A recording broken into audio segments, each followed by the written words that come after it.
Pemirsa, dualisme Kamar Dagang Industri atau Kadin hingga kini belum juga terselesaikan. Upaya rekonsiliasi yang selama ini dilakukan belum menemui titik temu. Kadin versi Usman Sabtaodang mengakui gesekan politik adalah alasan utama dualisme Kadin belum terselesaikan.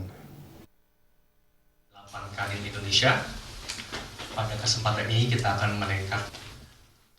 Tak hanya di partai politik saja, perseteruan dualisme kekuasaan dalam instansi ekonomi seperti Kamar Dagang Indonesia juga mengalami hal yang serupa.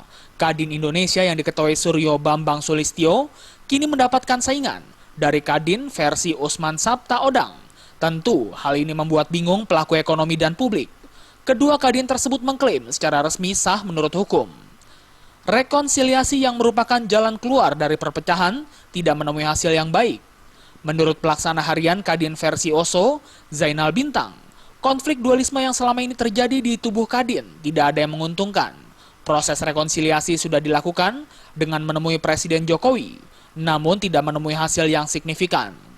Zainal mensinyalir konflik dualisme belum dapat terselesaikan karena faktor gesekan politik. Siap, karena begini, dalam proses memberdayakan kembali atau mengaktifkan kembali Kadin kami selama 3 bulan berturut-turut ini, terutama setelah Pak Rizal Ramli tidak aktif lagi, saya dipercaya maka kami menggodok bersama teman-teman daerah, bersama teman-teman asosiasi, kira-kira Kadin ke depan ini tanda petik jualannya apa, sehingga dia bisa menyentuh masyarakat yang termarginalkan. Maka disepakatilah bahwa kalau begitu Kadin harus berpijak kepada dua sumber konstitusi yang saya katakan tadi, tombak kembar konstitusi.